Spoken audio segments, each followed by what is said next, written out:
என்னால பால் விரதம் இருக்க முடியும் அப்படின்னா இருங்க. இல்லைங்க நான் பழமும் 2 சாப்பிட்டுக்கிறேன் அப்படின்னா இருங்க.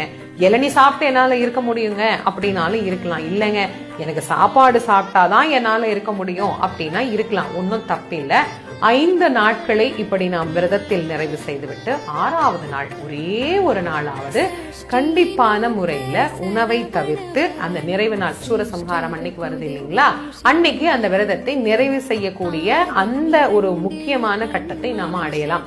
அன்னைக்கு கூட ஒரு வேளை சாப்பிடணும்னு நினைக்கிறவங்க சாப்பிடலாம். ஏன்னா சூரசம்ஹாரம் பாத்தீங்கன்னா ஒரு 4 மணிக்கெல்லாம் ஆரம்பிச்சிடும். அதனால 6 மணிக்கு அந்த சூரசம்ஹாரம் நிறைவான பிறகு குளிச்சுட்டு விரதத்தை நிறைவு செய்துவிட்டு நாம நம்முடைய உணவை எடுத்துக்கொள்ளலாம். இது ஒரு வகையான விரத முறை.